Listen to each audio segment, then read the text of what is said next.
July 7th, 2016, a gunman perched himself in El Centro College, firing into a crowd of demonstrators. What was once peaceful took a turn in a mere matter of seconds. And it wasn't until hours later that the gunman was taken out by a robotic device. The damage, though, already done. 5 officers killed, 4 with Dallas PD, 1 a DART officer. Now 6 years later, a city remembers. Chris Sadeghi is with us this morning. And Chris, every year the community has banded together since to remember those fallen officers. That's right, Mark, and they usually do that right here at the July 7th Memorial. It was unveiled back in 2019. Each year we see a lot of people come bring flowers, pay their tributes. This morning at 10 o'clock, as has been the tradition for a few years, the police department will do a wreath laying to remember those 5 officers who lost their lives on July 7th, 2016. One of them was Patrick Zamarripa.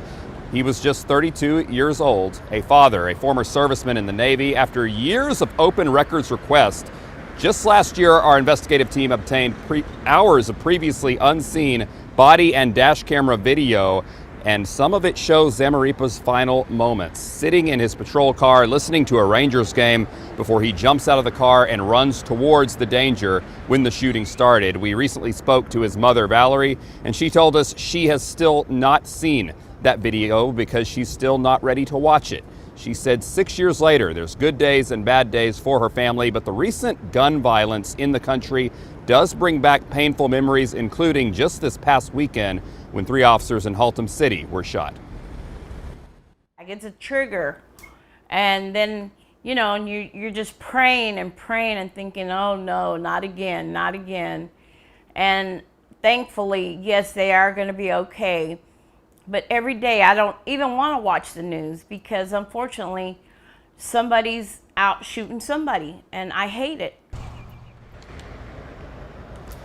And Valerie told us she passes by the mural of Patrick in South Fort Worth almost every day, and whenever his daughter comes to visit, she always asks if they can go see the wall with her dad. She said her son always wanted to be a police officer. He served, obviously, the city of Dallas. He served his country in the Navy. And Valerie says that she will spend her last breath making sure that everyone remembers her son. Martin Carroll. Yeah, thank you for that update, Chris. And of course, you were one of the reporters on the ground that evening. What stands out about that night to you? Yeah, it was actually my very first week at WFAA. That morning on daybreak, I was out reporting about the Black Lives Matter rally that was going to be happening that night. Got called in. I was outside El Centro while the standoff was going on, and I just remember that uncertainty about what possibly could have been going on inside that building. And amazingly enough, years later, we're still finding out. Our investigative team did that great work last year to obtain that video, and they've got another story tonight, a never heard before story from the people who were inside, students and teachers. So I'm looking forward to seeing that. All right, thank you, Chris. And we appreciate the families too opening up to us all these years later. I know this is difficult for them every day, all year long. Yeah. We're going to have more on the solemn anniversary throughout daybreak this morning. You can also revisit our coverage on the events of July 7th at WFAA.com.